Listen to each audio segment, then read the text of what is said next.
काशी के अंदर जब रामकृष्ण परमहंस गए तो दोनों की मुलाकात है। अच्छा। वो डॉक्यूमेंटेड है। अच्छा। हाँ, और रामकृष्ण परमहंस कहते हैं कि साक्षात शिव स्वरूप है त्रैलंग स्वामी, शिव अवतार है। और बाबा जी तो बात भी नहीं करते थे, मौन नहीं होते थे। त्रैलंग स्वामी मौन है जी। उन्होंने उनको गिना अनगिना कर दिया और उनको जिस लॉकअप में रखा, तो जो सिपाही देखते हैं कि जिसको 2 ताले में अंदर रखा हुआ है वो तो रात को छत पे चल रहा है। अच्छा। वो उनके तोते उड़ गए कि ये क्या देख रहे हैं आप जिन सदियों की बात कर रहे हो जी। तो योगी के शरीर को आप बांध के नहीं रख सकते हो। तो उनका एक भजन है जिसको बाद में हमारे बॉलीवुड वालों ने तो और भी चेंज करके गाना शुरू कर दिया। एक्चुअल भजन है मीरा जी का, पायो जी मैंने नाम रतन धन पायो। अब नाम रूप का नहीं है, नाम स्वरूप का नहीं है, नाम अनामी का है। नाम उसका है जो ऊपर है, जिसको बस है आप ये बोल सकते हो। वो कैसा है नहीं बोल सकते हो।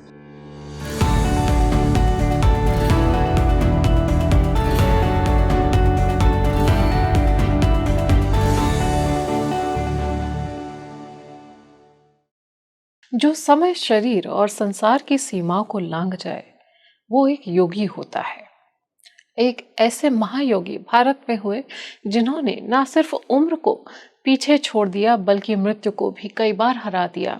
उनके पास ऐसी योगिक शक्तियां थीं जिनके प्रमाण हमें आज भी मिलते हैं। उनके किस्से कहानियां हर जगह मशहूर हैं।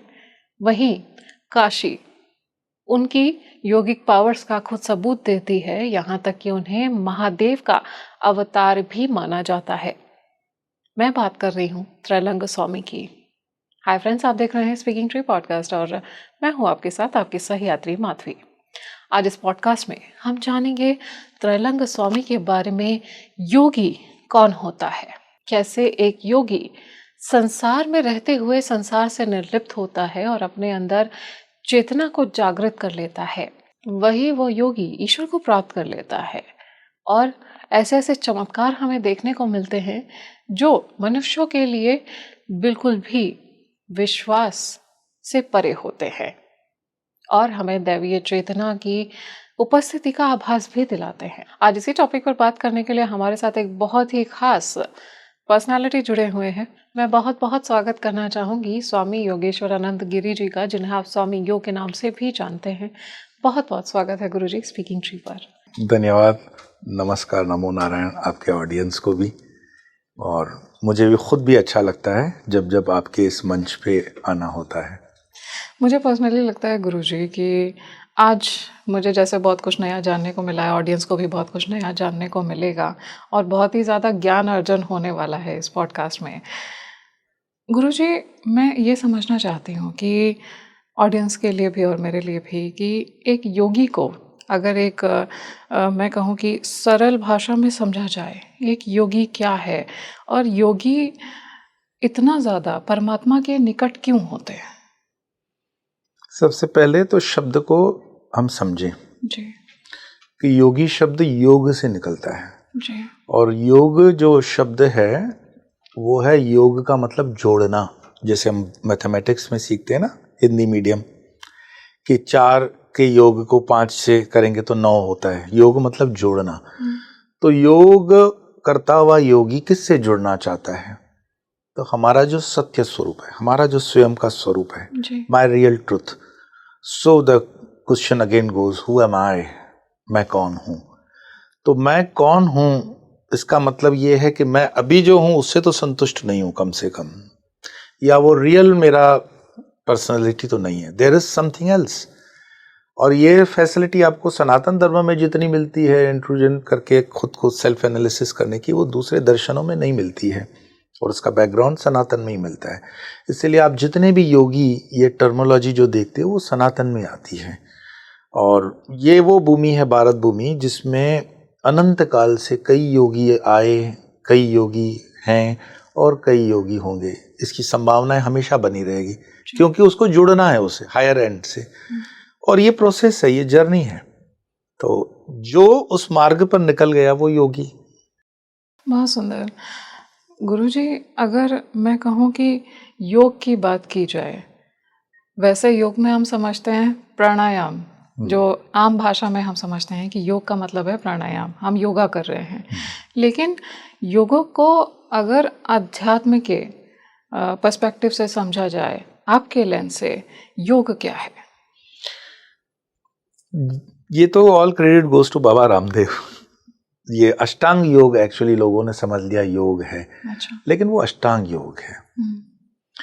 इस योग में अगर श्रीमद् भगवत गीता में आप जाओगे तो श्रीमद् भगवत गीता में योगेश्वर कृष्ण, अब मैंने शब्द का प्रयोग समझना, योगेश्वर मैं बोल रहा हूँ, सारे योगों के ईश्वर कृष्ण है ना। कृष्णम वंदे जगत गुरुम, जो भी सबसे बड़ा गुरु है वो कृष्ण है।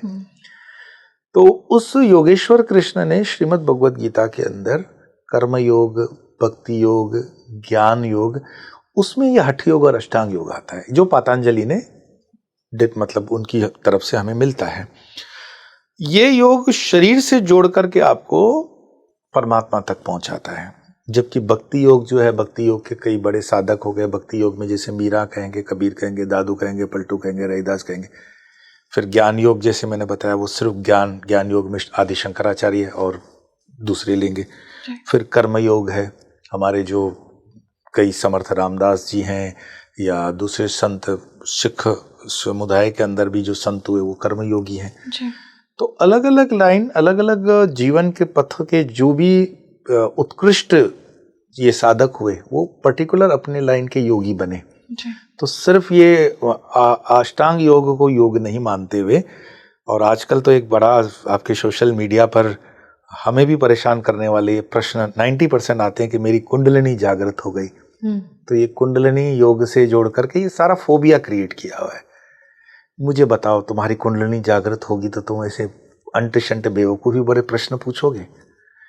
तो मेरी सेंसेशन होती है, मेरा मूलाधार जागृत हो गया, मेरा फलां चक्र जागृत हो गया। नहीं भाई, जैसे फॉर एग्जाम्पल मैं बताऊं कि योग करते हैं लोग, अपना जीवन की पूरी वो दिनचर्या बताते हैं कि सुबह उठते हैं तो मॉर्निंग वॉक होता है, फिर मैं थोड़ा सा योगा कर लेता हूँ, फिर मैं नाश्ता कर लेता हूँ और रात में आते आते 8 PM ड्रिंक भी करता हूँ। अच्छा। अब उसमें भोजन जो है योग का वो निश्चित किया हुआ भोजन है। जब आप अपने खान पान रहन सहन को ठीक नहीं कर पाते तो मुझे बताओ, 9 बजे उठ करके आप सुबह ये कहते हो कि मेरी कुंडली जागृत हुई, क्या मूर्खता है ये। लेकिन ये चल रहा है सोशल मीडिया पे और लोग भी एक दूसरे को मतलब जो है ना खुश करने के लिए वाह वाह वाह वाह कर रहे हैं। बट एक्चुअली जो योगी की दिनचर्या होगी, योगी का जो क्रम होगा, योगी की जो बातें होंगी, वो उन नियमों के बाहर कभी नहीं होगी। तो खान पान, रहन सहन, उसमें ब्रह्मचर्य, ये सब चीज़ें, आसन, यम नियम, प्राणायाम वगैरह सब ये अष्टांग योग के पैरामीटर्स हैं। और बाकी योग के अंदर भी जो पैरामीटर्स लगते हैं, उन पैरामीटर्स को पूरा करने के बाद ही आप उसमें प्रोग्रेस कर पाते हो। चाहे वो भक्ति योग हो, कर्म योग हो, हर एक के पैरामीटर्स फिक्स्ड हैं, आपको वो करने ही होते हैं। तो गुरुजी, क्या गृहस्थ आश्रम में जो लोग हैं वो लोग भी योग साधना कर सकते हैं? इनफैक्ट भारत देश के अंदर जितना भी हम सम्मान देखते हैं वो गृहस्थ आश्रम को है। ये 4 आश्रम ठीक है, हमारे ऋषियों ने जो बताए वो बिल्कुल सही है कि ब्रह्मचर्य, गृहस्थ, वानप्रस्थ और संन्यास्त, ये 4 आश्रम, इन्हीं 4 आश्रमों की नींव पर भारत का सनातन धर्म और सनातन खड़ा है। हुआ यूं कि ब्रह्मचर्य आश्रम स्टार्टिंग में क्यों कहा, जो स्टूडेंट लाइफ हमारी होती है। तो सपोज करो हमारी आज की एज ऑफ टुडे 80 साल की आयुष्य ले लें, तो फर्स्ट 20 ईयर्स आप ब्रह्मचारी में हो, वो आप होते हो। इंजीनियरिंग करो या मेडिकल कर लो, 20 साल तो आपके निकलते हैं। फिर आपका सेकंड आश्रम प्रारंभ होता है गृहस्थ, तो उसमें मैरिज वगैरह हो गई, तो 20 से 40 साल आपके गृहस्थी के हैं। उसमें बच्चे वगैरह भी हो गए, आपके बच्चे 15-16 साल तक के बड़े भी हो जाते हैं। तो लेट अस डू जो प्रैक्टिकल है, जो सनातनी विचार है, ठीक है, मैं वेस्टर्न वर्ल्ड के विचार को यहाँ नहीं ला रहा हूँ। अब तीसरा जो आश्रम है जो कि लुप्त हो गया भारत की संस्कृति से, वो था वानप्रस्थ आश्रम। That was from 40 to 60। अब वानप्रस्थ का मतलब वन मीन्स फॉरेस्ट। अब वन का मतलब ये नहीं था कि घर छोड़कर जंगल भागना है। उसका इंटरप्रिटेशन कुछ लोगों ने गलत भी कर लिया कि ये भागेगा, नहीं। वानप्रस्थ का मतलब है टू गेट डिटैच्ड। आपने जो एम्पायर खड़ा किया है, जोड़ा है, एक बार जिसको कहते हैं ना कि आपने गाय जब भोजन कर लेती है तो उसको फिर बैठ करके चबाती है, जुगाड़ ही करना, जुगाड़ करती है। तो जो बनाया एम्पायर एक बार लौट करके देखो तो सही, क्या पाया जीवन में, सोचो तो सही, बच्चों को क्या दे रहे हो, बैठो तो सही, जीवन का ध्येय क्या है उस पर विचार करो। ये वानप्रस्थ उस वन के अंदर प्रवेश कर लिया डिटैचमेंट के साथ। अब जब ये 60 में आपका वानप्रस्थ भी हो गया और भगवान की दया से कोई आपको अटैक वटैक भी नहीं है, अभी भी जिंदा है, तो बढ़िया, धन्यवाद कहो परमात्मा को। अब प्रारंभ करो कंपलसरी 60 के बाद संन्यास के लिए। संन्यास का मतलब ये नहीं है, फिर से संन्यास का पहले जब ट्रेंड हमारे भारत देश के अंदर, ये आश्रम थे, व्यवस्था थी, तो क्या होता था, माता पिता अपने बच्चों को वानप्रस्थ के अंदर ही समझा देते थे कि ये घर गृहस्थी है, बेटा शादी कर ले, ये सब तुम्हारा है। तो बेटे को लगता था कि चलो एक न एक दिन तो बापू जाएंगे 60 साल के बाद, तो प्रॉपर्टीज के लिए कोई कोर्ट कचहरियाँ नहीं होती थी, कोई मर्डर्स फीडर नहीं होते थे, कोई बहू को परेशानी नहीं होती थी कि कितनी भी नालायक सास हो 60 के बाद तो जाएगी। और फिर जब वो संन्यास के लिए चले जाते थे तो लौट करके ये नहीं बोलते थी लोग कि मेरे घर में क्या हो रहा है। Then their life is up to them, for them to develop for the spirituality. उस परमात्मा की तरफ निकल गए। और वो जो संन्यास आश्रम होता था, मैं कहूँगा मेरे देखे संन्यास का अर्थ मैं लगाता हूँ स्वयं का न्यास करना। न्यास actually the word in English translation is trust also. तो जैसे स्वास्तिक है, सनातन में हम गणेश की मुद्रा है ना स्वास्तिक, इट इज द एक्चुअली स्व आस्तिक। स्वयं में आस्था तो रखो, परमात्मा तो है नहीं है, बात की बात है, स्वयं में रखो। तुम जिंदा हो तो जिंदा हो तो उस जिंदा से मिल भी जाओगे। तो वो जो सन्यास की यात्रा होती थी, 4 जो आपका था कि ब्रह्मचार्य वगैरह या सन्यास के विषय में, तो ये 4 आश्रम करते करते यात्रा होती थी। और अंत में मैं गीता जी का श्लोक लूँ कि जहाँ पे तुम्हारी यात्रा रुकी, अगला जन्म जहाँ से होगा वहाँ से प्रारंभ करोगे। और फिर ये यात्रा का जो चक्र है, जो कि हम उसको मानते हैं 100 साल का, that is only for the one particle of the life energy का। बाकी तो सारे कल्प हैं, युग हैं, चतुर्युगी है, उसमें सब ये चक्र चलता रहेगा। तो उसमें कैलकुलेट करते जाओ और निकलते जाओ। बहुत सुंदर। गुरु जी, क्या योग साधना के लिए गुरु शिष्य परंपरा जो चलती आ रही है, आज के समय में देखा जाए तो गुरु की आवश्यकता है? मैंने तो सुना है कि आपके दिल्ली के स्टेशन पे भी जो पिक पॉकेटर होते हैं उनके भी गुरु होते हैं। अच्छा। नहीं, बिना गुरु के पिक पॉकेटिंग भी कोई नहीं कर सकता। How to cut the pocket training होती है जी। इसलिए बोल रहा हूँ, हमारे शिष्य पुलिस डिपार्टमेंट के जो है वो बताते हैं कि हाँ, गुरु तो उसमें भी लगता है। It's kind of humour. दुनिया का ऐसा कोई कार्य बताओ जो गुरु के बिना होता है। इस देश की दुर्गति रही कि हमने इस पद को भ्रष्ट कर दिया, एक्चुअली कमर्शलाइज कर दिया और उसको इंटरप्रिटेशन ही गलत कर दी। गुरु शब्द का अर्थ है, गु मीन्स अंधेरा, रू मीन्स दूर करना, जो हमारे जीवन से तमसोमा ज्योतिर्गमय है, हम अंधकार से रोशनी की तरफ बढ़ेंगे। तो कोई भी होगा जीवन में कुछ सिखाने के लिए आपको, जैसे सबसे पहले अपनी जीवन के गुरु माँ होती है, बच्चे को वो सिखाती है, तो वो लौकिक गुरु हैं। लोक का पूरा व्यवहार माता पिता सिखाते हैं। परंतु जो अलौकिक जगत है, जहाँ को चलने के लिए आपकी तैयारी है, तो उसमें भी गुरु के बिना तो नहीं होगा। चाहे आजकल तो वो ट्रेंड है कि कहीं से भी वो आपके ऐप्स हैं, उसमें से मंत्र उठा लो, फेसबुक से उठा लो, इंस्टाग्राम से उठा लो, गूगल में भरपूर है। पर उसकी जो विधा है, उसकी जो विधि है, उसकी जो वाइब्रेशंस है, उसके जो मीटर्स हैं, वो तो उसमें नहीं है। और मैं उसका प्रमाण दूं, अगर इतने मंत्र जागृत हैं गूगल के पास और गूगल सारे मंत्र दे रहा है, तो गूगल बहुत बड़ा ज्ञानी हो गया होता, गूगल महर्षि होता।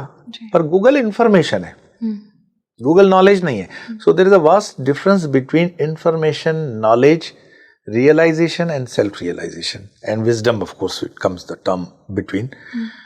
तो ये इंफॉर्मेशन है, और इंफॉर्मेशन देने वाले आपके आचार्य हो सकते हैं, गुरु नहीं हो सकते। लाइक हमारे स्कूल्स के अंदर टीचर्स हैं, तो नहीं वो गुरु, पूर्णिमा आती है तो उनको पैर पड़ते हैं, वो आचार्य हैं आपके, वो गुरु नहीं हो सकते। गुरु ज्ञान का होता है। स्कूल में इंफॉर्मेशन दी जा रही है, ज्ञान तो नहीं दिया जा रहा है। And on record I can say, वो ज्ञान का जो होगा वो गुरु होता है। हाँ, गुरु समान जरूर हैं टीचर्स, और हो सकता है कभी कभार वो अपवाद स्वरूप टीचर गुरु ज्ञान भी हो, गुरु भी हो जाए। बट इन शॉर्ट, बिना गुरु के, इसका फिर मैं प्रमाण से ही बात करता हूँ, व्हाट इज द प्रूफ। तो मीरा कृष्ण के साथ 1:1 बात करती थी, किसी को कोई ऑब्जेक्शन नहीं, किसी को कोई डाउट नहीं। फिर भी कृष्ण मीरा को कहते हैं कि मीरा, तुम लौकिक जगत की हो और मैं चिन्मय शरीर में हूं, मैं फिजिकल बॉडी में नहीं हूँ, बातचीत हो रही है पर मैं चिन्मय हूँ। और फिजिकल बॉडी में हो तो तुम्हें फिजिकल बॉडी से गुरु भी फिजिकल करना पड़ेगा। तो वो कहती है कि तुमसे बड़ा गुरु कौन? मैं गुरु करना ही होगा। एंड कमिंग जस्ट कंक्लूजन में, तो वो कहती हैं कि फिर मैं तो स्त्री शरीर में हूँ, आप सोचो 500 साल पहले कोई स्त्री है, राजपूतानी है, कहाँ भटकती फिरेगी गुरु की दिशा में। तो वो कहते हैं कि गुरु तुम्हारे लिए व्यवस्था कर दी जाएगी, एक काम करो, तुम रैदास के पास पहुंचो। और रैदास के पास जब वो पहुंचती है तो रैदास को भी ऑब्वियसली कृष्ण ने संकेत किए होंगे कि मीरा आ रही होगी। और मीरा को जब ज्ञान मिलता है रैदास से, तो उनका एक भजन है जिसको बाद में हमारे बॉलीवुड वालों ने तो और भी चेंज करके गाना शुरू कर दिया। एक्चुअल भजन है मीरा जी का, पायो जी मैंने नाम रतन धन पायो। अब नाम रूप का नहीं है, नाम स्वरूप का नहीं है, नाम अनामी का है। नाम उसका है जो ऊपर है, जिसको बस है आप ये बोल सकते हो, वो कैसा है नहीं बोल सकते हो। तो उसका बीज मंत्र जैसे अलग होता है, नाम मीन्स अलग नाम में भी होता है। तो मीरा के भजन को आप डिटेल में ये सुनोगे कि पायो जी मैंने नाम रतन धन पायो, खर्च न खूटे वाके चोर न लूटे, दिन दिन बढ़त सवायो। और वो जो बता रही है वो उसी गुरु परंपरा के दिए हुए गुरु मंत्र की बात बता रही है, रैदास की बात बता रही है, और अपने गुरुदेव की वंदना में वो बता रही है। तो गुरु सबके लिए था। गुरु रामकृष्ण परमहंस के भी हैं तोतापुरी महाराज, गुरु शिवाजी के भी हैं समर्थ रामदास जी महाराज। तो गुरु सबके होंगे, गुरु राम के हैं, गुरु कृष्ण के भी हैं सांदीपानी महाराज गुरु। तो गुरु के बिना मैं मानता हूं, गुरु जब मैं बोलूं तो गुरु ही बोल रहा हूं, गुरु घंटाल नहीं बोल रहा हूं। तो गुरु की बात कर रहा हूं। अब उसके लिए आपको अपने कान आंख खोलने पड़ेंगे, खुद विवेक का इस्तेमाल करना पड़ेगा और पहुंचोगे। अगर खोजने के लिए निकले ही हो तो पहुंच जाओगे। बहुत सुंदर। गुरुजी, आज के समय में अगर देखा जाए तो सबसे आइडियल मैं कहूँ योग साधना कौन सी है? नहीं, आप मुझसे पूछ रहे हो कि शादी के अंदर आते हैं 50 बुफे डिशेस लगी हुई हैं, तो सबसे अच्छी डिश कौन सी है? मैं उसका जवाब दूंगा आपको जो डाइजेस्ट होती है। अच्छा। यहाँ तो शिव के भी मार्ग हैं, शक्ति के भी मार्ग हैं, देवी है, कृष्ण है। तो कौन सी साधना ये कहना बड़ा मुश्किल है। इसको हम कहते हैं दो में, आपके कुल देवता और आपके इष्ट देवता। इष्ट मीन्स योर चूजिंग ड्यूटी। तो कभी कभी हम हो सकता है कि परिवार पूरा शिव भक्त हो, बच्चा उसमें कृष्ण भक्त निकलेगा, ये उसका इष्ट है। और कभी कभी वैष्णव परिवार है तो उसमें काली का भक्त निकलेगा, ये उसका इष्ट है। और उस इष्ट को किसी के लिए हम बदलने की मतलब मूर्खता ना करें। मैं किसी को सजेशन दूं कि रहने दो, मुझे तो काली बहुत पसंद है, तुम एक काम करो ना, हनुमान छोड़कर काली में आ जाओ, ऐसा नहीं होगा। तो जो आपका जो ये प्रश्न था कि वो अपने ही चूजिंग डेटी, अपने ही इष्ट के ऊपर हो सकता है। हाँ, ये प्रश्न हो सकता है कि आई एम कंफ्यूज्ड, मुझे नहीं पता। तो मैं इसमें बहुत सिंपल, प्रामाणिक और शॉर्टकट बता दूं कि आदि शंकराचार्य ने इसकी व्यवस्था दी, पंचदेवों की व्यवस्था। पंचदेव में जैसे हम ब्रह्मा विष्णु महेश मानते हैं, तो ब्रह्मा विष्णु महेश शिवलिंगम के अंदर स्थापित हैं। तो आदि शंकराचार्य कहते हैं कि either it should be Shiva, Vishnu, Shakti में देवी, गणपति और सूर्य, या फिर सूर्य के ऑब्लिक करके अपने गुरु, 5 देव। तो शिव हुए, विष्णु हुए, देवी हुई, गणपति हुई और सूर्य या गुरु, जिसको आप रखना चाहें, पंचदेव। आपका इष्ट इन 5 के बाहर नहीं होगा, गारंटेड। अब आपको खुद सोचना है कि मैं उन 5 एलिमेंट्स में किस एलिमेंट के साथ ज्यादा जुड़ा हुआ हूँ। फेमिनाइन के साथ है तो आप शक्ति के साथ जुड़े हुए हो, थोड़ा सा रुद्र अपना है तो शिव की तरफ जुड़ोगे, थोड़े से निर्मल हैं, कोमल हैं, लक्ष्मी के भी चाहक हैं तो विष्णु की तरफ बढ़ जाएंगे आप।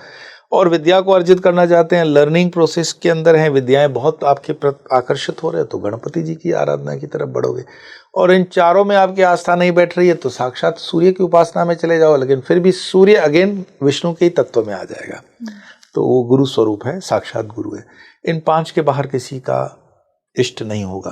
अच्छा गुरुजी, जो योगी होते हैं, योगी जब अपनी योग साधना में उतरते हैं, योग साधना करते हैं, उनकी चेतना जैसे जैसे ऊपर बढ़ती है, कई स्तरों को पार करती है, तो उनको कई सारी पावर्स मिल जाती हैं। ये पावर्स मैं कहूँ कि किस तरह से इसको समझा जाए, किस तरह की पावर्स होती हैं ये?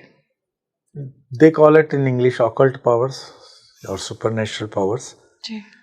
बट मैं इसको लौकिक दृष्टि से आपको कहूँ कि एक कंपनी के अंदर सिक्योरिटी की एजेंसी है जो काम कर रही है। जैसे आपकी बिल्डिंग के नीचे सिक्योरिटी गार्ड खड़ा है, तो वो सिक्योरिटी गार्ड की एक आपने लाइन तय कर रखी हुई है कि ग्राउंड की सिक्योरिटी उसकी बनती है, पर वो आपके मैनेजर की कैबिन में नहीं घुस सकता है जी। लेकिन उसका जो सुपरवाइजर होगा वो शायद ऊपर आकर के बात कर सकता है।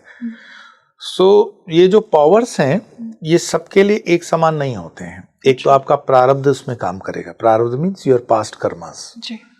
सी the beauty about the Sanatan Dharma that we always talk about past karmas. यही इसका सीक्रेट है। जिन्होंने कर्म को माना है तो उनके लिए कोई कंफ्यूजन नहीं है। कंफ्यूजन उनके लिए है जो कर्म को नहीं मानते हैं, और कर्म को मानना ही पड़ेगा। उसका भी मैं प्रमाण दूं कि एक 4 साल का बच्चा है कितना प्यारा तबला बजा लेता है, और 40 साल का डफर है वो ठीक से थाली भी नहीं रख सकता। तो आप समझ सकते हो कि इस बच्चे की तैयारी म्यूजिक के अंदर पिछले जन्मों की है। तो कोई गिटार बजा रहा है, कोई सितार बजा रहा है, कोई अन्य विषयों में भी है। तो इट इज कर्मा। देन देव और योग। देव मीन्स जो हम सुपरनेचुरल इन चीज़ों को मानते हैं, ऑफ कोर्स उसमें ज्योतिष शास्त्र वगैरह सारे आ जाएंगे। और योग जो बनता है, नॉट योर अष्टांग योग। योग मीन्स होता है कि उसके समीकरण समय के बैठ जाए, देश काल परिस्थिति और पात्रता के अनुसार। तो कुछ फैक्टर्स मिला करके उस साधक के उन पावर्स में चीज़ें आती हैं। हाँ, ये सच है कि जब पर्टिकुलर साधना हम कोई भी करते हैं, से फॉर एग्जांपल आजकल सोशल मीडिया पर है, मेरे पास ऐसे प्रश्न आते हैं, हमें कर्ण पिशाचनी चाहिए, तो वो ऐसे ऑर्डर करते हैं जैसे बुफे डिनर हो रहा हो कि मुझे पिज़्ज़ा बर्गर चाहिए। तो वो उनको पैकेज भी देते हैं, 40 दिन की ये साधना कर लो।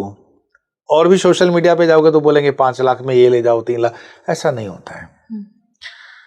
आप जब साधना करते हो तो साधना का सबसे पहला कैटेगरीज हम करेंगे तो उसकी सात्विक, राजसिक और तामसिक साधना है।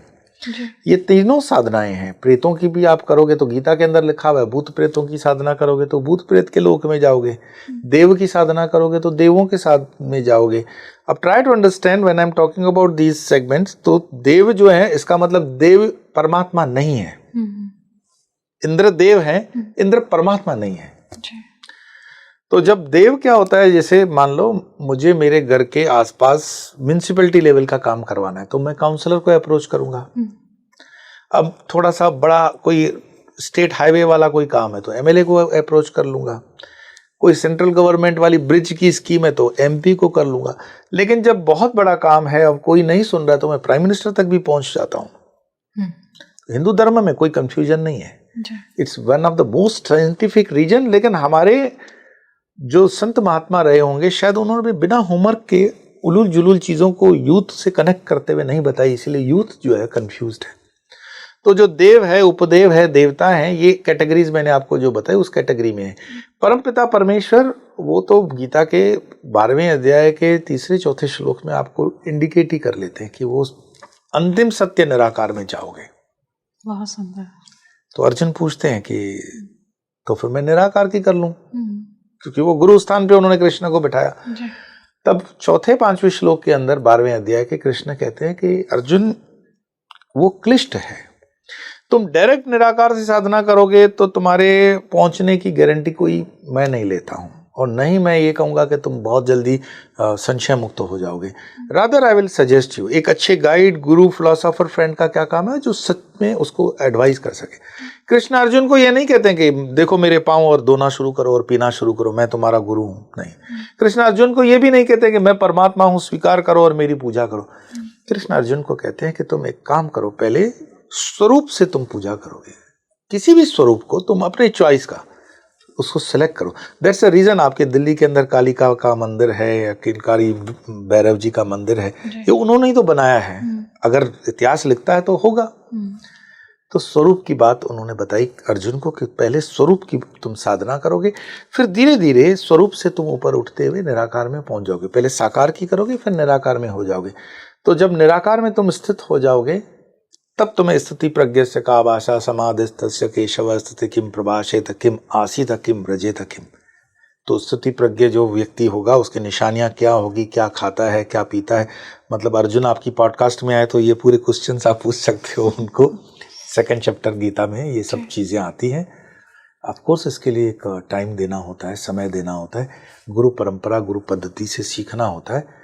और आप कहोगे कि मैं इस थाली में भी पैर रखूंगा, उस थाली में भी पैर, यानी इस नाव में भी पैर, उस नाव में भी पैर, ऐसा नहीं होता है। अध्यात्म की जो यात्रा होती है उसको थोड़ा सा फोकस माइंड करके ही करना होता है। You will get all the answers. कोई बहुत बड़ी इसमें फार्मूलाज नहीं है। अगर ये सबको सुलभ है तो हमारे लिए भी है, बट द थिंग इज कि we have to give some time, तो you will understand all these things की कितनी विद्याएं हैं, कितनी उसमें सिद्धियां हैं। ये है अष्ट सिद्धि है, नवनिधि है, पर लास्ट में ये भी सत्य है कि ये आपके अल्टीमेट गोल के लिए बाधक बनेगी, उसको भी छोड़ना पड़ेगा। रामकृष्ण परमहंस जिसको कहते हैं कि अष्ट सिद्धि नवनिधि भी मिल जाए तो उस परम जगत जननी के जो ज्ञान या स्वरूप की मैं बात करता हूँ, उसके सामने ये जीरो है, कुछ भी नहीं है। तो इसलिए बड़े बड़े संत महात्मा भी अष्ट सिद्धि नवनिधि पाकर के भी उसको ध्यान ज्यादा नहीं देते हैं। गुरुजी, ये जो योगिक पावर्स हैं, जो योगियों को शक्तियाँ होती हैं, सुपरनैचुरल पावर्स, ये सिद्धियाँ होती हैं या ये सिद्धियों से ऊपर की पावर्स होती हैं? एक चीज है, जैसे मानो जी, मैं हमेशा थोड़ा सा इसीलिए लेमेंस लैंग्वेज में बात करता हूँ ताकि समझ में आ जाए। पांडित्य की भाषा का प्रयोग करूंगा तो बोर हो जाए लोग। जैसे मानो कि आपके दिल्ली का कोई सीबीआई ऑफिसर हो जी, और वो आइडेंटिटी कार्ड लेकर के बम्बई की तरफ ट्रैवल कर रहा हो। अब ये ट्रेन में कार्ड दिखाता हुआ नहीं चलेगा कि मैं सीबीआई ऑफिसर हूँ, मुझे टिकट मत पूछना, ये करना, बट वो है सीबीआई ऑफिसर। अब कहीं पर उसने थोड़ा सा समझो एग्जाम्पल, ट्रेन कंपार्टमेंट में कुछ देखा कि बेईमानी हो रही है, इनजस्टिस हो रहा है, और वहां की लोकल जो भी मध्य प्रदेश क्रॉस कर रही थी गाड़ी, तो मध्य प्रदेश के पुलिस वालों ने उससे पूछ लिया कि भाई आप इतना उछल कूद कर रहे हो, कौन हो आप? तब उसने अपना कार्ड दिखा दिया और देख लिया, अरे ये तो एएसपी है, ठक करके सैल्यूट मारा, सर सॉरी सर। तो अवतारों का ऐसा है, अष्ट सिद्धि नवनिधि बाय प्रोडक्ट उनके पास रहती है, इसका इस्तेमाल वो नहीं करते। यदा कदा करना पड़ गया, जैसे आप नीम करोली बाबा हैं या दूसरे भी जितने महात्मा हैं, सब आदरणीय हैं हमारे, तो यदा कदा उसमें हो गया। कभी कोई आ गया, जैसे संत कंवर राम जी का मैं पढ़ रहा था कि कोई मरा हुआ बच्चा लाया, उनके पैरों में रखा। उनकी विशेषता ये थी कि वो नाच करके लोरी गाते थे और बच्चों को लोरी गाते गाते वो ठीक हो जाते थे बच्चे। इट्स ऑन रिकॉर्ड ये स्टोरीज हैं।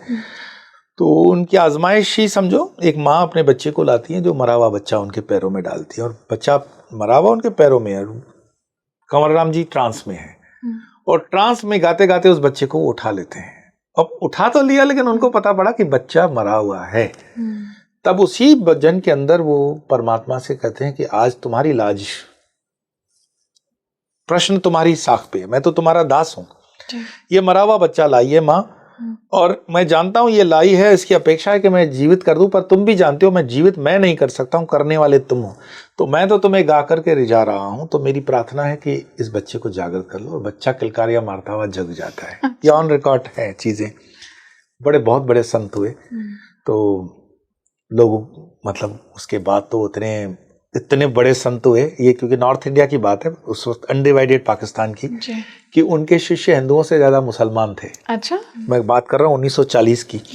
लेकिन वो ऐसे संत थे जिन्होंने मरे हुए बच्चे, और ये आप कई संतों के इसमें पढ़ोगे, मरे हुए गाय को जिंदा करना, मरे हुए, ये अनायास होता है, ये जानबूझ के नहीं होता कि टू इम्प्रेस समवन, नहीं नहीं, उनके मन में दया आ गई कि लगा कि नहीं इसका काम है अभी बाकी। तो कबीर के जीवन में भी है कमाल, जो उनका बेटा है, तो बादशाह अपने ही बेटे को कहते हैं कि तू बहुत बड़ा फकीर है, मैंने सुना है। तो कबीर कहते हैं लोग कहते हैं, बाकी तो उसकी सब आज्ञा है। तो इतना बड़ा फकीर है, तो ये मेरा बच्चा है, इसको जिंदा करके दिखाओगे? तो कहानी ऐसी कहती है कि कबीर उनको कहता है कि पहले तू ट्राई कर ले, कर सकते हो तो तुम ही कर लो। तो बोला मैंने बहुत ट्राई किया। लोधी, मेरे ख्याल से लोधी है वो, आपकी दिल्ली में लोधी के नाम से जगह भी है।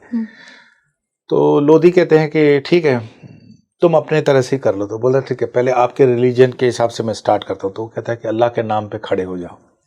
कुछ नहीं हुआ। फिर उसको 2-3 और वास्ते देता है, खड़े हो जाओ।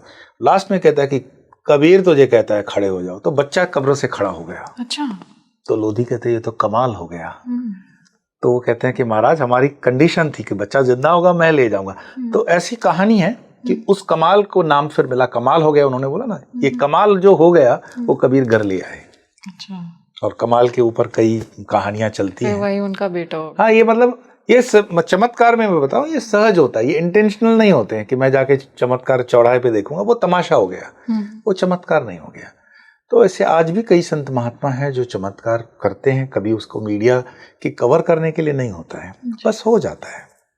गुरुजी, त्रैलंग स्वामी जैसे सिद्ध योगी थे, उन्होंने 200 साल से ज़्यादा तक मृत्यु को मैं कहूँ कि हरा दिया, और जब तक उन्होंने चाहा तब तक वो शरीर में रहे। इस तरह की पावर्स कैसे डेवलप होती हैं? नहीं, इसके पावर्स कोई मल्टीनेशनल कंपनी का पैकेज लेके नहीं डेवलप होता है। आप तो 200 साल की बात कर रहे हो ना, ये त्रैलंग स्वामी 200 साल, चांगदेव 1400 साल अच्छा शरीर में रहे, और संत ज्ञानेश्वर मात्र 8 साल के या 12 साल के बच्चे हैं, वो उनको चैलेंज करते हैं। बहुत प्यारी कहानी, मतलब वो सत्यता है। महाराष्ट्र में जब आप आलंदी में आओगे तो ज्ञानेश्वर की समाधि, ज्ञानेश्वरी ग्रंथ, ये सब प्रमाणिक है जिनको महाराष्ट्र में पूजा जाता है। तो चांगदेव 1400 साल रहे, ऐसे यस त्रैलंग स्वामी 200 साल से ज्यादा शरीर के अंदर रहे। होता क्या है कि हर चीज की एक्सपायरी डेट होती है, जिसकी मैन्युफैक्चरिंग डेट है उसकी एक्सपायरी होगी। और शास्त्र भी कहता है जिसका नाम है, रूप है, रस है, गंध है, उन सब की मृत्यु है।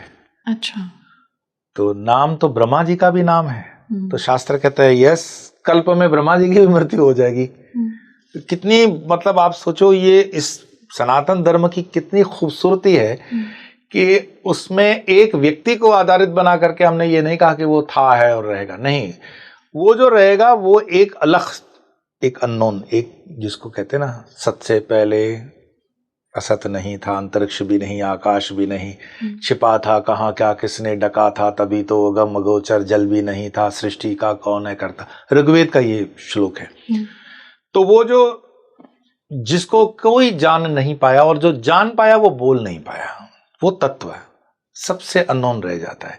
तो जो नोन है, मतलब जिसका मैंने बताया ना, रंग है, रूप है, रूप मतलब नोन हो गया, रंग है, रूप है, रस है, गंध है, उसकी एक्सपायरी डेट होगी। तो उस चक्र को आप कुछ समय तक योगिक पावर से चेंज कर सकते हो। और ये कोई बहुत, मतलब इसको कहेंगे एक्स्ट्रा ऑर्डिनरी चीज है, ऐसा नहीं है। जैसे एक कंसेप्ट लोगों के मन में ज्यादा सोशल मीडिया की वजह से है, श्रृंगेला जी जी, महाअवतार बाबा जी के वहां जी, मैं उसको आज टच नहीं करूंगा, लेकिन यस, वहां पर 300, मेरा खुद का भी कुंभ मेला इत्यादि या गिरनार या गंगा जी में जब भ्रमण होता है, तो मैं ये कह सकता हूँ कि 300-350 साल तक के योगियों को मैं 10-15 को मिल चुका हूँ। अच्छा। हाँ, तो एक चीज होती है कि मैंने सुनी है, एक चीज होती है मैंने देखी है। तो मैं कहूंगा मैंने सुनी तो ठीक, देखी तो ठीक, मैं रहा, और उसका जो अनुभव होता है बहुत अभिभूत, मतलब इसलिए नहीं होते हैं क्योंकि आपने पहली बार जब देखोगे तो आपको लगेगा अच्छा ये 300 साल। तो ये जो त्रैलंग स्वामी हैं, डेफिनेटली यस। एक गिरनार की मैंने स्टोरी जब बताई थी तो लोग बड़े आश्चर्यचकित हो गए। गिरनार हमारे गुजरात का बहुत हिमालय से पुराना वो जगह है, और गिरनार जीवन में एक बार देखना चाहिए। अच्छा। हमारे दत्तात्रेय जी भगवान की वो भूमि भी है तपस्या की। तो ये कहानी मैं शायद बोल भी चुका हूँ आपके ही इस पॉडकास्ट वगैरह पे, कि वहां पे एक 2-4 लोग जो चाय पी रहे थे, तो उसमें से पीछे से कोई बहुत वृद्ध व्यक्ति आया जिसकी आंख की जो लैशेस हैं वो जैसे गिर रही थी। तो वो आकर के उनको पूछता है कि बेटा अभी राजा कौन है? तो जिन्होंने हमको बताया उस समय इंदिरा जी प्राइम मिनिस्टर थी। अच्छा। तो उन्होंने कहा कि बाबा राजा वाजा तो नहीं है, अभी तो इंदिरा गांधी है प्राइम मिनिस्टर।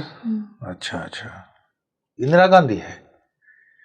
और उनमें से एक ने हिम्मत करके पूछा कि आप बाबा जी आखिरी कौन से राजा के नाम आपको याद है? बोले अकबर करके कोई था। अब सोचो वो कब से गुफा में बैठा होगा कि अकबर के बाद सीधा इंदिरा जी पे आया तो कितने साल गुजर गए। तो 500 जिन्होंने साल से डिस्क्रिप्शन दिया, ऐसे हम लोग क्या होता है कि खग की भाषा खग जाने, ऐसे रसिक जब बैठते हैं तो अपनी अपनी कहानियां निकलती है बाबाओं की। जी। तो उन्होंने कहा उनका जो शरीर और जो उनकी आंख तो आप देख ही नहीं पाओगे, क्योंकि वो जो सारी लैशेस थी वो कवर की हुई थी, चेहरे पे जुड़ियां थी, हाथ बिल्कुल थे। जब उन्होंने अकबर का नाम लिया तब बोले हमने देखा कि उनका शरीर वाकई में 250-300 साल पुराना था। ऐसा कोई बहुत हष्ट पुष्ट भी नहीं था, बट एक ऊर्जा, आध्यात्मिक ऊर्जा, उसका अनुभव करते हैं। तो त्रैलंग स्वामी जी के विषय में तो सारा का सारा साइंटिफिक है, ऑथेंटिकली बुक्स के अंदर है, उनकी फैमिली लिनेज है। आज भी उनके मठों को जो संभालने वाले हैं उनके परिवार के कुछ हैं सदस्य। और सबसे बड़ी बात, मुझे इस चीज़ का आनंद होता है कि जब मैं त्रैलंग स्वामी जी का चिंतन करता हूँ तो रामकृष्ण परमहंस अनायास उनसे जुड़ जाते हैं, क्योंकि काशी के अंदर जब रामकृष्ण परमहंस गए तो दोनों की मुलाकात है। अच्छा। वो डॉक्यूमेंटेड है। अच्छा। हाँ, और रामकृष्ण परमहंस कहते हैं कि साक्षात शिव स्वरूप है त्रैलंग स्वामी, शिव अवतार है। बड़ा सा पेट और नंग दड़ंग, और अंग्रेजों ने उनके लिए, मतलब उनके पीछे इतनी सत्य कहानियां हैं कि आप जब त्रैलंग स्वामी के कैरेक्टर को पढ़ते हैं, थोड़ा बहुत जो भी साहित्य आपके हाथ में लगे, तो जैसे राजा मिलने आते हैं, क्योंकि देखो साधु महात्मा हैं, वो विरक्त होते हैं तभी उनका मान है। विरक्त है, सोना चांदी पैसा अपने पास रख लो, हम बहुत बड़े इम्प्रेस्ड नहीं होते हैं आपसे, और एटिकेट्स वगैरह में हम बहुत मानने वाले नहीं होते। अब तो क्या कभी मजबूरी होती है तो थोड़ा सा रहना पड़ता है। तो उसमें वो राजा जी आए और उन्होंने उनको कई चीजें सोने वगैरह की थी, उसमें उनकी प्रिय तलवार दिखाई सोने की। अच्छा। बोट चल रही है, नाव चल रही है गंगा जी पे। तो त्रैलंग स्वामी उस तलवार को देखते हैं, बहुत राजा की प्रिय है और बहुत रत्न जड़ित है, और त्रैलंग स्वामी देख करके गंगा जी में फेंक देते हैं। राजा तो आग बबूला हो गए, महाराज क्या करते हो, गलती हो गई, आपको दिखा करके आपने उसको गंगा जी में डाल दिया। बहुत महंगी थी और बहुत ये जो भी उसकी क्वालिटीज का बखान किया। नाव जब किनारे पे लगी, या यूं समझो कि बीच में भी अगर त्रैलंग स्वामी के लिए क्या अशक्य है, तो त्रैलंग स्वामी ने नदी में हाथ डाला। अच्छा। और करीब करीब सेम टू सेम 10-15 तलवारें उठा करके रख दी। 10-15? हाँ, सेम रत्न जड़ित हैं, कोई सोने में है, कोई चांदी में है, कोई किस में है। बोले इसमें से जो तुम्हारी है वो ले लो। वो तो देख करके हैरान कि इतनी तलवारें सारी की सारी भव्य दिव्य, पर उन्होंने अपनी ले ली, मिल गई, बाकी वाली उठा करके वापस गंगा जी में डाल दी। अब जो देखने वाला होगा वो कहेगा कि मूर्खता है, इतना सोना चांदी तुम नदी, लेकिन यही विरक्ति, यही आपका त्याग, यही आपकी सिद्धियां, यही आपको जगत, आध्यात्मिक जगत में ऊंचा बनाती है। तो ऐसे कई कई मतलब उनके साथ जुड़े हुए बातें चलेगी, जैसे क्योंकि वो नंग दड़ंग घूमते थे। अब जो युवा पूछते हैं ना कि ये गौड़ी या नागा साधुस आपके ऐसे कोई गलियों में नहीं घूमते, first of all know it for sure. आज के तारीख में मैं नासा में काम किए हुए साइंटिस्ट को भी नागा साधुओं में जानता हूँ। अच्छा। रिसर्च सेंटर्स में भी काम किए हुए साधुओं को मैं अखाड़ों में जानता हूँ। मैं कई आईआईटी के प्रोफेसर्स और डॉक्टर्स को नागाओं में जानता हूँ प्रत्यक्ष पर्सनल रूप से। तो ये नागा को आप अंडर एस्टिमेट मत करना कि थोड़ी सी दाढ़ी बढ़ा दी या जटा बढ़ा दी तो अनपढ़ हैं, कि बाबा जी आपकी क्या पता है, उसको आजमाना शुरू कर दिया। All I have seen means it's really, I am really grateful to almighty. मेरा सौभाग्य कि ऐसे ऐसे धुरंधरों के श्री चरणों में बैठने का मुझे सौभाग्य मिला। तो कुल मिलाकर के जब हम त्रैलंग स्वामी की बात कर रहे थे तो नंग दड़ंग घूम रहे थे, तो अंग्रेजों की महिलाएं उन दोनों घाट पे घूमने आती थी। वो ना इवनिंग वॉक होता है आजकल, ट्रेंड है आपका, दिल्ली में भी कुछ नदी के किनारे डेवलप हो रहा है तो वॉक करने के लिए। तो अंग्रेज महिलाओं ने अपने जेंटलमैन से कहा होगा कि एक बाबा है नंग दड़ंग घूमते हैं, he is you know totally naked, so we feel very uncomfortable. तो जो ऑफिसर इंचार्ज था उन्होंने अपने सबऑर्डिनेट को कहा, इंडियन, कि भाई वो बाबा को यहाँ से थोड़ा सा हटाओ, हमारी महिलाएं आती है, वो नंग दड़ंग घूमता है। अब नंग दड़ंग में दो चीजें समझना, तुम जिसको नग्नता देख रहे हो वो दिखाने वाले का इंटेंशन नग्नता दिखाना है क्या? जो विरक्त है, जिसका शरीर के कपड़ों, वैसे तो वो जंगलों में ही ज्यादा रहते हैं या तीर्थों में रहते हैं, आप अपने घरों से निकलकर तीर्थों में आए हो। तीर्थ संतों महात्माओं के हैं, टूरिज्म का स्थान नहीं है वो। तो बाबा जी तो शिव अवतार हैं, नदी पे गंगा जी के सानिध्य में, माँ तुल्य उनकी गंगा है, तो वो वहीं पे रहते थे। और जब उनकी वॉकिंग उनको पसंद नहीं आई तो इंडियन तो समझ गया कि ये तो बहुत बड़े साधु हैं, मैं इनको कैसे रोक सकता हूँ। तो उन्होंने कहा कि ये नहीं हो पाएगा, उनको बोलना बड़ा मुश्किल है। तो बोला एक काम करो, जो भी उसके रूल्स लगते हैं, अंग्रेजों के तो रूल्स रेगुलेशन से काम करते, तो उनको अरेस्ट कर दिया, इट्स ऑन रिकॉर्ड अगेन, और उनको लॉकअप में डाल दिया। लॉकअप में डाल, बोले कपड़े पहनोगे और कपड़े पहन के चलो तो ठीक है, बाकी नंग धड़ंग तुम नहीं चल सकते हो। और बाबा जी तो बात भी नहीं करते थे, मौन नहीं होते थे। त्रैलंग स्वामी मौन है जी। उन्होंने उनको गिना अनगिना कर दिया और उनको जिस लॉकअप में रखा, तो जो सिपाही देखते हैं कि जिसको 2 ताले में अंदर रखा हुआ है वो तो रात को छत पे चल रहा है। अच्छा। वो उनके तोते उड़ गए कि ये क्या देख रहे हैं हम, आप जिन सदियों की बात कर रहे हो जी। तो योगी के शरीर को आप बांध के नहीं रख सकते हो, और योगियों के शरीर में फिर ये भी एक सिद्धियां होती है कि एक समय पे 2 जगह पे 3 जगह पे हो सकते हैं। सच में। जैसे नीम करोली बाबा 2 जगह पे है, ऐसे कई इंसिडेंट हैं। ऐसे ही हमारे त्रैलंग स्वामी जेल के अंदर होते हुए वो छत पे दिख रहे हैं। तो बुलाया उन्होंने अपने सीनियर को, कि सीनियर जब आकर देखते हैं कि त्रैलंग स्वामी ऊपर वॉक कर रहे हैं, तो उन्होंने समझा शायद इंडियंस पैरा दे रहे थे, उन्होंने ही ताला खोला होगा। उन्होंने वापस से उनको उतारा, वापस से अंदर डाला, इस बार 2 जगह 3-4 ताले मार दिए। अच्छा।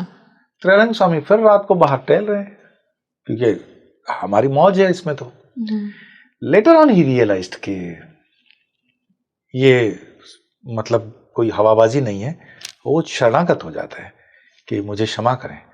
एंड स्पेशली उनके लिए ये कंसेशन दी गई कि इस घाट पे त्रैलंग स्वामी जैसे चाहे घूम सकते हैं। अच्छा। तो ये होती है अध्यात्म की ताकत। हम किसी अरे गहरे नत्थु खैरे के पैरों में पड़ जाएंगे क्या? लेकिन वर्तमान में क्या है, घर्षण संघर्षण करने से अच्छा है कि हम पहाड़ों में चले जाएं। हम अपने कॉस्मोपॉलिटन लाइफ को छोड़ करके, जैसे छोटे से शहर हैं उसमें खुश हैं, न ज्यादा पब्लिक है, न ज्यादा कोई उस तरह का टॉर्चर है, ना हमें कुछ किसी से इंटरेक्शन। हम उसमें मतलब साधु संत का यही होता है कि अपना भक्ति और भजन में रहने दो और भजन करते रहो। तो त्रैलंग स्वामी एक से बढ़कर एक, मतलब मैं जैसे उनके जीवन को आप पढ़ते हो तो आपको बहुत ऐसे ऐसे इंसिडेंट्स मिलते हैं, और जो कि वर्तमान समय के हैं। 150-200 साल कोई बहुत बड़ा समय भी नहीं है। और जैसे रामकृष्ण परमहंस की मैंने मुलाकात बताई, फिर उनके शिष्य भी एक आध वहां जाते हैं उनको दर्शन करने, that's a part of part, वो नहीं। बट यस, इस तरह के महात्मा मैं नहीं कहूंगा कि कुछ समाप्त हो गए। ये कोई ऐसी बात थोड़ी है कि अब ये फिशेस जो है जानवरों की समाप्त हो गई तो ये बाबा समाप्त हो गए। आज भी हिमालयास की कंदीराओं में हो, या आप मैंने श्रृंगेला जिसकी बात की, महाअवतार बाबा के क्षेत्र की बात की, ये हैं। लेकिन इसको सीरियसली देखना, समझना और चाहता कौन है? हम तो अपने कन्वीनियंस से बस उसके 2 मिनट की आजमाइश करने ही जाते हैं ना, तो आजमाइश करने के हिसाब से तो नहीं होता है जी। तो कभी कभी कुछ चीजों को जब श्रद्धावान ज्ञान लभ्यते, जब हम पूरे समर्पण भाव से अध्यात्म में उन चीजों को समझने के लिए जाते हैं तो वो चीज मिल भी जाती है। ऐसे कई स्टोरीज ऑलरेडी आपके पॉडकास्ट पे शेयर भी कर चुका हूँ। But Trailang Swami I think first time हम मतलब का बात हो रही है।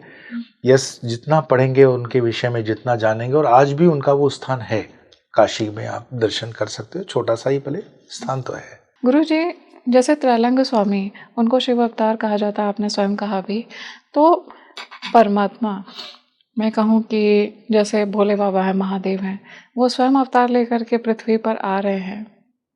ऐसे में ये इसके पीछे क्या एक डिवाइन, मैं कहूँ कि ऑब्जेक्टिव है, एक डिवाइन उद्देश्य है? आज का समय जो देखा जा रहा है, इतना ज़्यादा केओस मच रहा है, आज के समय में बड़ी उथल पुथल देखी जा रही है। एक तरफ नेचुरल कैलामिटीज़ भी आ रही हैं, दूसरी तरफ देशों में भी बहुत ज़्यादा मनमुटाव देखा जा रहा है।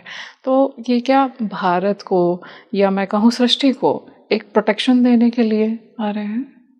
एक शेर है, वो नजरों के बदलने से नज़ारे बदल जाते हैं, कश्तियों को मोड़ो तो किनारे बदल जाते हैं। आपने कहा कि अभी का जो समय है वो थोड़ा सा उथल पुथल वाला है। मैं आपसे बहुत विनम्रता से पूछूं, मुझे एक ऐसा समय बताओ जब उथल पुथल नहीं थी। भगवान श्री राम के समय उथल पुथल है, कृष्ण के समय में है, कम से कम पार्लियामेंट का कोई एक मिनिस्टर का नाम बताओ जिसकी पत्नी को कोई लेके भागा हो। तो रावण तो राम जी के सीता को लेके भागा। अभी का जो समय है वो समय ही है, स्वर्णिम समय है। हाँ, ये है कि प्रकृति और विकृति साथ में चलती है हमेशा। जैसे एक बैटरी सेल है, उसके लिए प्लस पावर और माइनस पावर साथ में होगा। कोई हमेशा कहे कि प्लस हो मेरे जीवन में, तो वो बैटरी ऑन नहीं होगी, उसमें माइनस होना बहुत जरूरी है।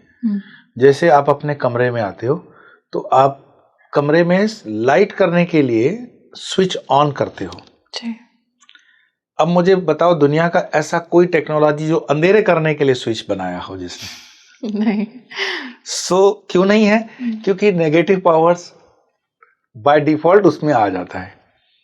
आप कहोगे ये तो मूर्खता बड़ा प्रश्न है कि लाइट बंद करोगे तो अंधेरा हो जाएगा। पर मैं कहता हूं ठीक है, अब अंधेरे का कोई स्विच हो कि मुझे अंधेरा करना है, अंधेरा हो जाओ। तो रोशनी का अभाव अंधेरा है। तो जैसे जैसे पृथ्वी पर ये पावर्स होते हैं, अगर भगवान ने ये सृष्टि बनाई है तो प्रश्न खड़ा होता है कि फिर अगर भगवान ने ये सृष्टि बनाई, ईश्वर सर्वोपरि है, तो फिर ये दैत्य, राक्षस, असुर, विधर्मी क्यों पैदा होते हैं? तो आप एक अच्छे फैमिली, मतलब बहुत बड़े लर्नड, ज्ञानी, बहुत मातंड डॉक्टर परिवार में पैदा हुए बच्चे हो, तो ये क्या गारंटी है कि आपके कोई बीमारी, बुखार वगैरह नहीं होगा? नहीं। ठीक है। आपको दुनिया के सबसे ऊंचे ब्रांड के साथ, मतलब जो है ना, सोप, ऑयल ये दिए जाएं, तो भी क्या आपके कान में मैल नहीं होगी? है ना? तो ये प्रकृति है और प्रकृति में विकृति होगी। कितनी भी बड़ी ऊंची से ऊंची बादाम पिस्ते खिलाने वाली गाय के दूध को भी 3 दिन के बाद फट ही जाएगा। तो कौन उसको फाड़ रहा है? So it is inbuilt system, like, you know, I won't say it's a computerized program, but it is a प्रकृति और प्रकृति के साथ विकृति। जैसे एक जो सही सिक्का होगा उसके 2 साइड होते हैं, तो ये 2 साइड बने ही रहेंगे। भारत देश में अभी जो आप देख रहे हो, ये स्वर्णिम काल है भारत का, और इस काल को 1897 के अंदर विवेकानंद कन्याकुमारी की शिला पर बैठ करके कहते हैं कि मैं देख रहा हूं भारत माता जग रही है, और आने वाले 50 साल के अंदर भारत माता जग जाएगी। तो 1897 में 50 ऐड करोगे, 1947 भारत जग गया। अरबिंदो 1947 में शरीर छोड़ने से पहले कहते हैं कि मैं देख रहा हूं कि भारत माता अपने गुरु स्थान पर पहुंच जाएगी 50 साल के अंदर।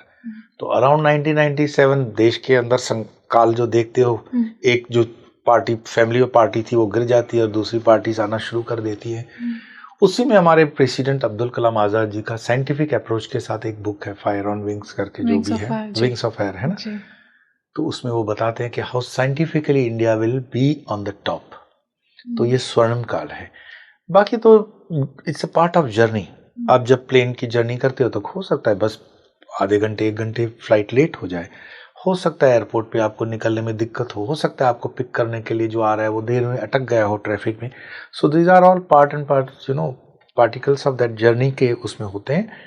और जीवन इन छोटे छोटे संघर्षों के कारण उसको स्ट्रेस लेने की जरूरत नहीं है। अगर आपने इस चीज को समझ गए, रामकृष्ण परमहंस हमारे गुरुदेव जो कहते हैं कि मानो कि 2 भाई बहन आपस में खेल रहे थे, तो बड़ा भाई छोटी बहन को शेर का चेहरा लगा करके, मेले वाला जो मिलता है ना, मास्क, वो डरा रहा था उसको। तो बच्ची डर रही थी कि शेर शेर शेर। बट एक बार अनायास जब उसका हाथ लग गया तो उसने देखा कि अरे ये तो मेरा भाई पप्पू है। अब उसका डर वो पहनेगा तो उसको नहीं लगेगा।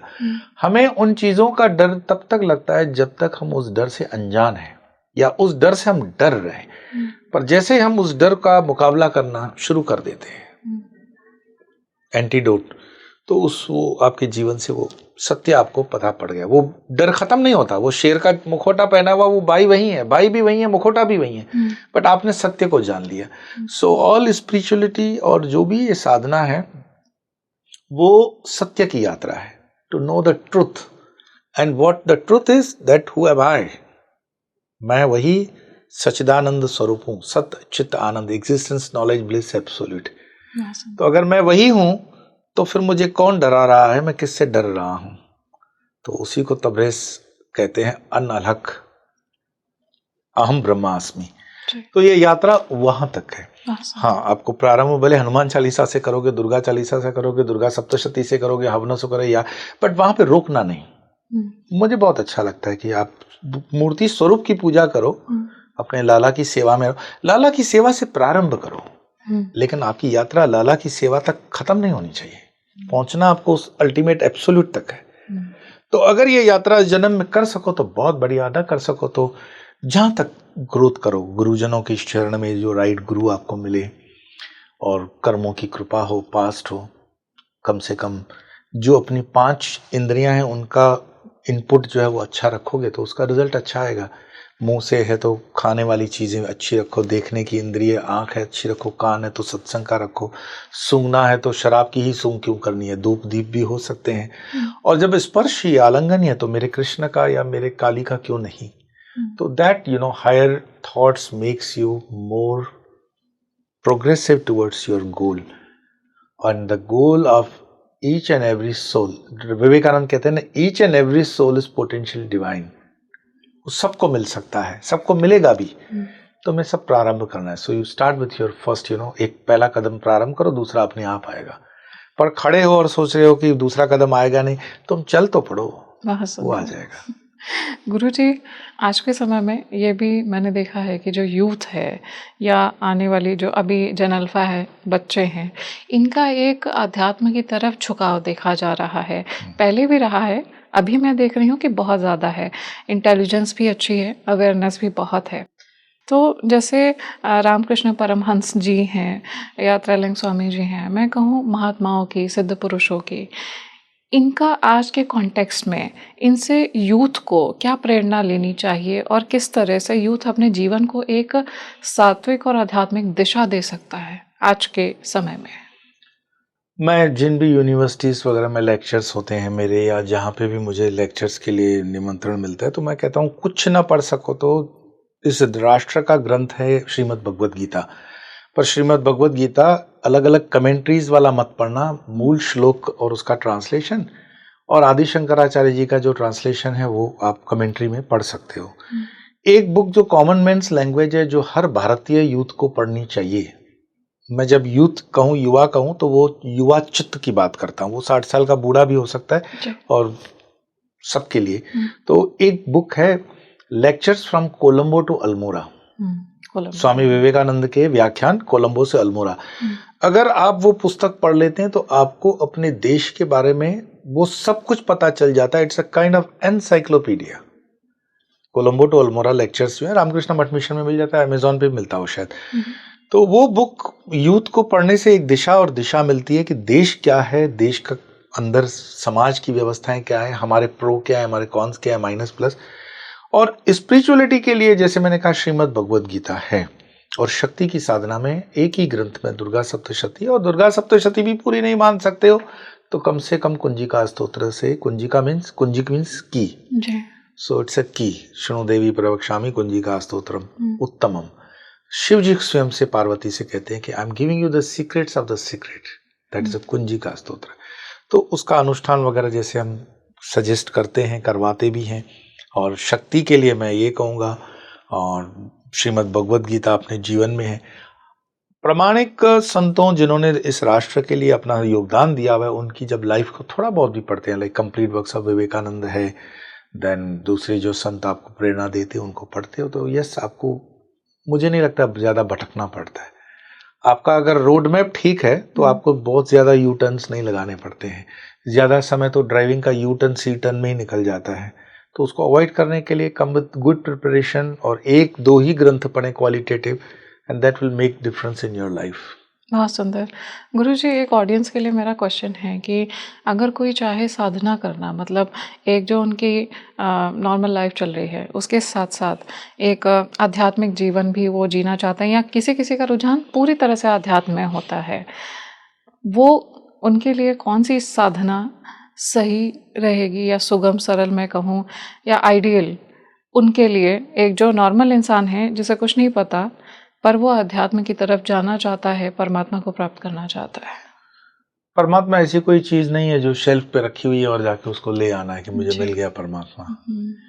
परमात्मा सर्वत्र है, यत्र तत्र सर्वत्र है। जी। वो जैसे आपको मैं दूध का बॉल दूं और उसको कहूं कि इसमें से मक्खन निकाल दो, इट्स लाइक परमात्मा को ढूंढना। जी। तो दूध में ही मक्खन है, बट उसका प्रोसेस, अगर आप ये प्रोसेस समझ गए तो आप परमात्मा का प्रोसेस समझ जाओगे। तो मान लो कि ये जगत पूरा दूध है, तो दूध को पाने के लिए आपने पहले तो गाय रखी। अब इन चीजों को मैं एक एक करके इन शॉर्ट समझा दूंगा।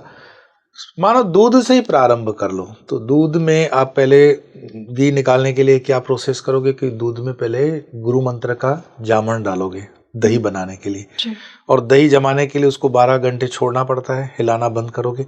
तो जो गुरु मंत्र मिला, बीज मंत्र मिला, उसकी साधना में कुछ समय दोगे। I call it 1000 days and minimum 24 hours हैं, तो 24 minutes for your own self. साधना का पैटर्न आप ही सिलेक्ट करो, नो प्रॉब्लम। उस गुरु मंत्र को जब आपने दही की तरह उसको रखा और जम गई, फिर उसको मथने का समय आया। मथने का समय है मीन्स डिस्क्रिमिनेशन ऑफ माइंड, अपने विवेक से जो सही है जो गलत है। तो छाछ दूर कर दिया और माखन ले लिया, लेकिन किससे लिया? ठंडे पानी से, बर्फ। सो ठंडा का मतलब है विथ योर कूल टेम्परामेंट, विवेकपूर्ण आसन यम नियम लगे यहाँ पर। जब माखन आ गया, अब उसको घी बनाने के लिए आपको फिर से अग्नि पे डालना पड़ता है। तो अग्नि कौन सी होगी? तो यज्ञ दान तप न त्याजते त्रिकर्म, श्रीमद् भगवद गीता 18th चैप्टर। तो यज्ञ दान और तप की अग्नि से उस माखन को करवाया, तो फिर घी अपने हाथ में आ गया। तो वो जो घी है उसी से ही ज्ञान का दीपक आप जला करके आगे जा सकते हो। आई थिंक स्टार्टिंग में अगर कोई 24 मिनट मैं कहता हूँ 24 घंटे के लिए, लेकिन 3 मिनट पहले बैठने वाले और 3 मिनट पहले बाद में उठने वाले, एब्रप्टली आपको नहीं उठना है। तो दिन में 30 मिनट आप फालतू लोगों को समय दे देते हो, व्हाट्सएप पे ये चलाते हो, फेसबुक करते हो, तो 30 मिनट अपने डेवलपमेंट को दे सकते हो। It's for your betterment, not only you but encourage your children also. 30 minutes अपने वेदांत की या स्तोत्र की, चाहे हनुमान चालीसा हो, दुर्गा चालीसा हो, दुर्गा सप्तशती हो, श्री सूक्तम हो, जो भी चीज, तो उसमें से कहीं से भी कुछ स्टार्ट करो। एक सादे सब सदे सब सादे सब जाए। आप बोलोगे 15 दिन ये गुरु ट्राई किया, 15 दिन वो गुरु ट्राई किया, ये कोई सुपरमार्केट नहीं है। Don't waste your energy and time. एक बार थोड़ा सा परख लो, निर्णय लो, फोकस ऑफ द माइंड करो। जैसे वो मैग्नीफाइड ग्लास फोकस किया, हिलाओगे तो वो जलेगा नहीं, फोकस करना पड़ेगा। सो अगर माइंड को फोकस कर लिया, आई एम गिविंग यू 100% गारंटी, परमात्मा एक क्षण भी आपसे अलग हो नहीं सकता और आप परमात्मा से अलग नहीं हो सकते हो। बहुत सुंदर। गुरु जी, मैंने पढ़ा है कि त्रैलंग स्वामी जी पानी पर भी चलते थे, ऐसा कैसे पॉसिबल होता है? नहीं, ये पॉसिबल इम्पॉसिबल के शब्दों का यहाँ पे चयन नहीं होता है, रादर ये सिद्धियां हैं, अष्ट सिद्धि 9 निधि है। जैसे हनुमान जी वायु मार्ग से जाते हैं, आप तो यूथ कहेगा कि संजीवनी लेने के लिए श्रीलंका से यहाँ पर निकले तो वायु मार्ग की सिद्धि। हनुमान जी के पास अष्ट सिद्धि 9 निधि है ना, हनुमान चालीसा में आता भी है। तो जब साधक अपने जीवन की साधना में जाता है तो अष्ट सिद्धि 9 निधि का प्रारंभ होगा तो नंबर 1 नंबर 2 से। त्रैलंग स्वामी तो मातंड अवतारी हैं, शिव अवतार हैं। हमारे शरीर में 5 तत्व हैं, आकाश, अग्नि, वायु, जल वगैरह 5 तत्व हैं। तो साधक किसी भी एक तत्व से जब अपने आप को उस पर मास्टरी कर लेता है, उस पर प्रभुत्व पा लेता है, तो वो तत्व उसके अधीन हो जाता है।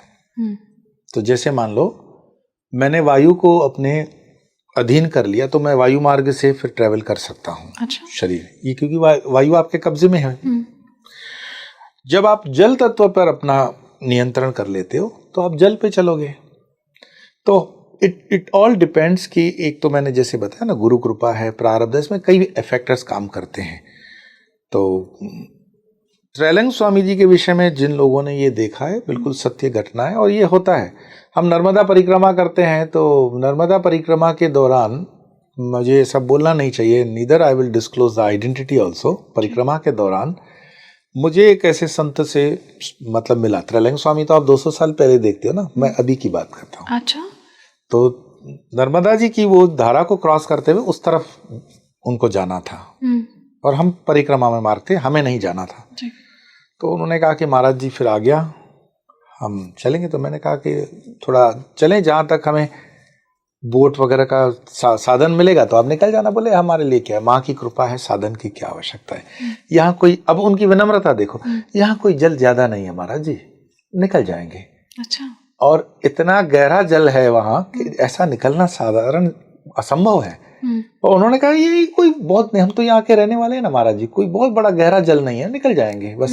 तो प्रणाम मंत्र के साथ हमने विदा ली उन्होंने, और हमारे देखते देखते वो नदी के मार्ग से उस तरफ चले गए। अच्छा। अब हम बहुत अभिभूत हो जा रहे, महाराज जी वापस लौटो, आप तो सिद्ध पुरुष हो। ये आप एक बार जीवन की कोई यात्रा कर लो, जैसे नर्मदा परिक्रमा आपके जीवन के दिशा को बदल देती है। आप कहीं ना कहीं आपको अनुभव एक आध जरूर होगा। तो यस, त्रैलंग स्वामी जी का ये जो अनुभव है कि गंगा जी पे, मैं मानता हूँ ये डॉक्यूमेंटेड है, इसीलिए हम इसकी चर्चा करते हैं।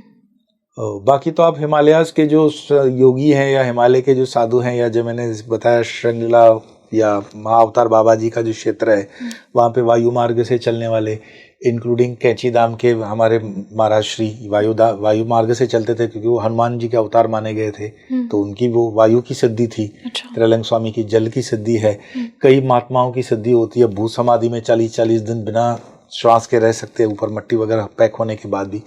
तो ये सिद्धियां हैं। कई महात्मा आज के समय में हैं, जैसे अभी नर्मदा परिक्रमा में दादा गुरु जी हैं, बहुत अच्छा, मेरा उनसे मिलना भी हुआ, मेरा सौभाग्य है। तो वो जल ग्रहण नहीं कर रहे हैं, साइंटिफिक कई एक्सपेरिमेंट्स हो गए उनके ऊपर, तो वो शरीर में है ना, तो मिल सकते हो। तो ऐसे अनेकों संत हैं जो इनको ये सब सिद्धियां हैं। पर जब हम गृहस्थी लोग उससे अपेक्षा रख के मिलते हैं कि मेरे बेटे की शादी हो जाए, बेटी की शादी हो जाए, स्टॉक मार्केट में फायदा हो जाए, वो आपके इन चीज़ों के लिए न कभी आएंगे, न उनको ये करना होता है। आप विनम्रता के भाव से वहाँ झुकिए और आध्यात्मिकता का आनंद लीजिए और अपनी प्रेरणा अध्यात्म यात्रा में करिए। These things are not important. हमने जो तपस्या की हुई है, लोक कल्याण ठीक है, जैसे मैं हमेशा कहता हूँ मेरी तपस्या मेरे राष्ट्र के लिए है। पर किसी इंडिविजुअल के लिए आप कहते हैं ना, आप कैसे संत हो, हम बीमार हैं, तुम्हारे कुकर्म है भाई। तुम जब रिश्वत खाते हो, बेईमानी करते हो, तो मुझसे पूछ के की थी क्या? तो ये चीज का कंपैरिजन नहीं हो सकता। बाकी हिंदुस्तान एक ऐसी भूमि है, भारत देश ऐसी पुण्य भूमि है जहां पर आज भी आपको जीवित मतलब जो है त्रैलंग स्वामी जैसे दर्शन देने वाले संत मिल जाएंगे। आज भी हैं। और हमारा तो मतलब अगर इतना बड़ा दांव खेले हैं, जीवन को दांव पे लगाया, तो इसीलिए ही लगाया है। और मैं अब तो आखिरी चरण में चल रहा हूं कि ये विरासत एक यूथ को दे जाए, कि जो डिजर्विंग यूथ है, तो उनमें से जो डिजर्विंग होगा, गुरु कृपा होगी, वो आ भी जाएंगे और वो पा भी जाएंगे। इसके कोई बंटवारा ऐसे नहीं होगा कि हम बांटेंगे और कोई इसमें से चिट निकालेंगे और देंगे। बट ये पॉसिबल है, ये मिलता है और ये गारंटेड है।